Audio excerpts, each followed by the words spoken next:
Welcome to the Roofing and Exteriors Influencer Series. I'm Chief Editor Rachel Williams. Throughout this series, we'll be bringing you video interviews filmed during the International Roofing Expo from thought leaders. On this episode, I'm speaking with the National Women in Roofing's Executive Committee. I have with me here Vice Chair Michelle Boykin, who is COO of Rackley Roofing Company, immediate past chair Jennifer Stone, who is Preferred Account Manager of Roofing Systems at Johns Manville, and Executive Director Ellen Thorpe, who is Principal of Meridian Consulting LLC. Ladies, thank you for joining me. Absolutely. Thank you for having us. So I wanted to start off by asking you, for those companies who are interested in diversifying their workforce, where should they start?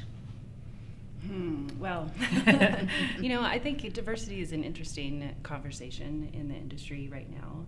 And I think one of the most important things is just be willing to talk about it, to accept that this is an issue that needs to be talked about.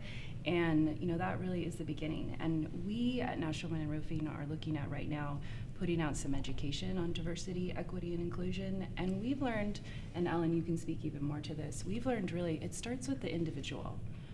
Your individual education, how you individually see things. And we really believe that is the start that the roofing industry needs. We also know that women do better when they're in environments that are supported. So women need mentoring and networking and education just like anyone else does in the workforce.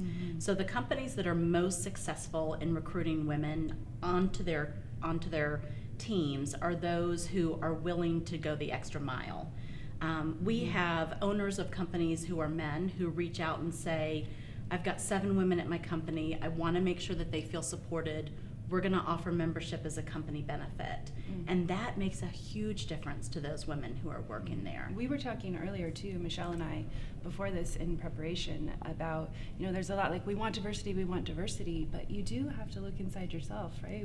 You really do. I think it's something that, you need to make sure that your company has the culture for it. But Before that you starts hire. with you. Before you hire. Yes, Yes. absolutely. Yes, you want to have an environment that a woman wants to come and work in, or somebody that's diverse wants to come and work in. And if they don't feel comfortable in that environment, then it's not going to do any good anyway. So having starting with yourself, as Jennifer said, and looking inside, but also making sure that your culture is ready for diversity. Yeah. And part of that is representation. What is your company's, what is the representation? Who is the face? Who does the training? Who does the hiring? Who does the interviewing? Does everyone look the same? That might not be the best way to actually diversify your culture. Absolutely. And your teams. Absolutely. Yeah. And then when we're talking about workplace interactions, what role does unconscious bias play?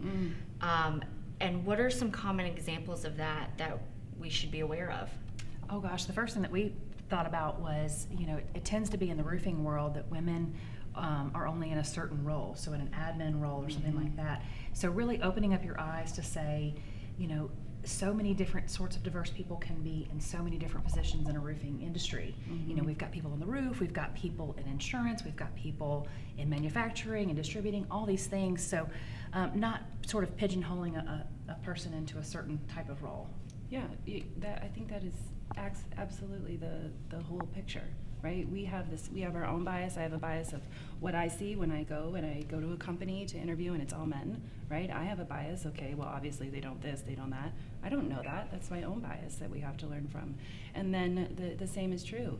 When a woman walks in your office to apply or something like that, you have that bias. Oh, accounting, admin. Actually, no, she's kick-ass on the roof. Right? There's all these things. We can't hold those prejudice and bias anymore. We have to be open to seeing everyone for who they may be as an individual, not what our reality that we saw those people in. At the beginning, Jennifer mentioned about starting with yourself, and what we know from the research is that unconscious bias is implicit in everyone, and you have to be willing to look at it, to look at yourself. And for people who think that they have no bias, that is exactly the place where it needs to start. And not be scared to talk about it. Absolutely. It's okay to talk about. It's okay to feel awkward and uncomfortable talking about it. That's fine, but it does need to start. And earlier you mentioned mentoring. Why is that such an important part of the equation, and what is NWIR doing to advance that? So much. So it's everything. I'll start. We can all talk about it. We know that mentoring for women in particular, that's the platform we talk about. Of course, women are not all diversity, but women in particular have been not really in the culture of finding a mentor, having a mentor professionally, even personally. It's not something that's been cultivated in our history. And so we know how important that is. And we have a lot of data, too, that shows us that women need that mentorship. They need a network of women, they need a network of people that they can freely talk to, that they can be open with, and that they know will accept them, right? Because we can, it's back to that first question about bringing more diversity in. We can bring women, we can bring diversity in, but if there isn't a network of mentorship, there's no retention. We have several programs that address that. We have a one-on-one mentor and mentee matching program that our members can sign up for on our website. We have a members-only mentoring blog, sort of like a Dear Abby column for the roofing industry, where members write in with questions and situations, and members of the mentoring committee answer those. We have a toolkit and a guide for how to do mentoring circles at an event. It's written specifically for the 40-plus councils or chapters that we have across the United States, but certainly could be employed by any organization to create mentoring circles.